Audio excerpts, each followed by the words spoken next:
All right, Yogi Clan, I know I said I wasn't going to be recording in the garage this weekend, but this is too big for me to pass.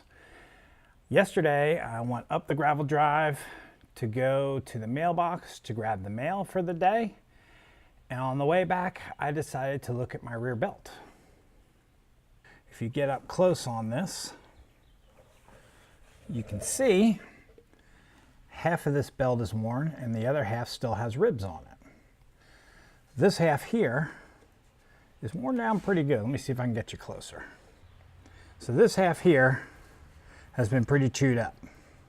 Reason being, when I had the stock shocks on there and they got worn out, the fat boy dropped a little bit, and then this belt right here started rubbing against the primary. Here it didn't rub the primary, but here it did. And I knew that I was having problems with it, but I didn't know how bad of problems until I came back from the mailbox yesterday. I looked at the belt again and I thought, man, this is looking like it's getting deeper. It looks like it's wearing more. And then I started looking at the fat boy itself and I thought, you know what?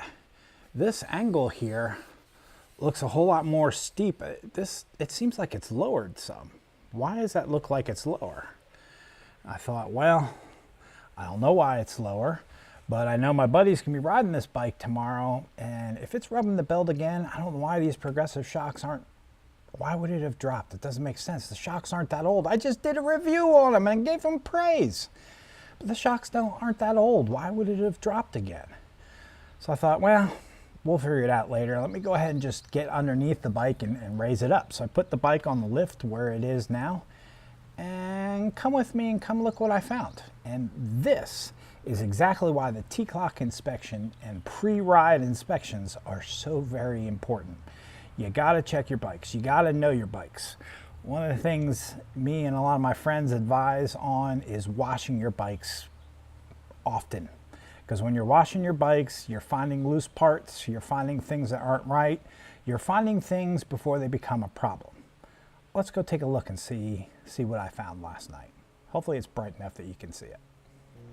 So yesterday I come to the other side of the bike and I start looking, and I put this lift underneath it and I go to jack it up, and when I do, I start moving around and look what I find in here. This shock right here. Not even attached anymore. If you look, I don't know if you can see it. This bolt that goes through here, no, it's not gone. It's sheared off. Sheared off on the inside there. Completely sheared off. There we go, with the light over. Maybe you can see it. Completely sheared off. The bolt is inside the housing right there. Inside the housing.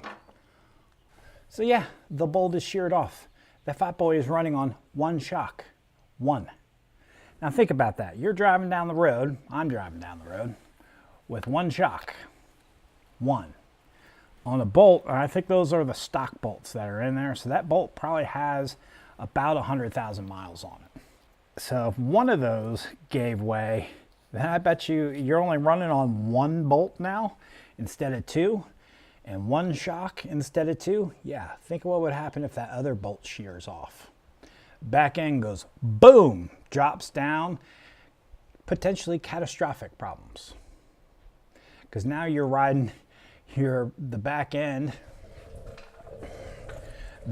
over here, you'd be riding straight up on the fender on tire. Not to mention this belt will probably get pinched. I mean, if it was already rubbing in the primary, it would probably get pinched in the primary. You're talking about some catastrophic potential damage there. That could be a huge problem. So thank the Lord, because my buddy was intending probably putting a couple 100 miles on this bike today. And had we not found that last night, this afternoon could be a much different story for him. So I am thankful that we found that problem. So that said, I know we have an oil leak coming out of the primary here. The belt we know needs to be replaced, so I'm gonna have to take off the entire back end of the bike to fix this. Whole back end's gonna have to come off. Primary's gonna have to come off. We're gonna have to see if we can get that bolt out of that housing and get two new bolts, and we're going to get the highest grade bolts that we can put in there for their shear strength and their tensile strength. Because those shocks that I have on there, the preload is set It can go from 0 to 5 turns, like I mentioned in the review on the progressive shocks. And I have it cranked down to 4.5, which makes it 4 3/4, somewhere around there, which makes it almost like a rigid. So if it's going to be that tight, then I'm going to need the bolts to be able to absorb that shock, because the shocks aren't absorbing as much shock because they're straightened out and so stiff. So if the shocks aren't absorbing the shocks, something else is, that bolt.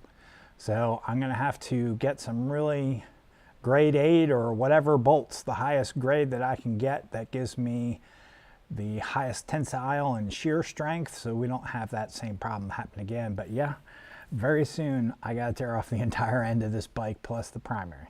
So that's going to be coming, but the point of this video is making sure you do your pre-ride inspections. Because this pre-ride inspection, because I noticed something looked off, I noticed something looked wrong, saved him from having a catastrophic mess and a catastrophic problem. Because, man, had that other shock gone, he would have dumped it. And it's a whole lot cheaper to replace a belt and some primary gaskets and a bolt than it is to be fixing tins and replacing floorboards and replacing handlebars and everything else that gets damaged from going down. So praise the Lord, we caught it before it became a big problem, but that shows you the importance of not only the T-clock inspection that you should do with regularity, but also pre-ride inspection. So Yogi Clan, take it as a tip. You need to check your bikes before you take them out on the road. Not just your tire pressure, not just your lights and your signals, but you need to go over your bikes. Go over them with a fine-tooth comb. I advise you to wash your bikes as often as possible, because usually during washings, you find a lot of these problems. Now with the shock, the soft tail shock, that's hidden underneath. So that's a little bit different of a story. Takes a little bit more time to be able to find that, but if you notice that it's sitting weird, if you notice that the stance of your bike is weird, there's probably a reason for it. Check it out before it becomes a problem. Don't just say, I'm just, just my imagination. No, don't do that.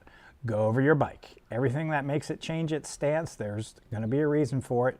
Hunt for it, find it before it becomes a catastrophic problem. Thank you for joining us. Remember to like, subscribe, share. Have a wonderful Easter weekend. We'll catch you next week. Our Yogi Clan.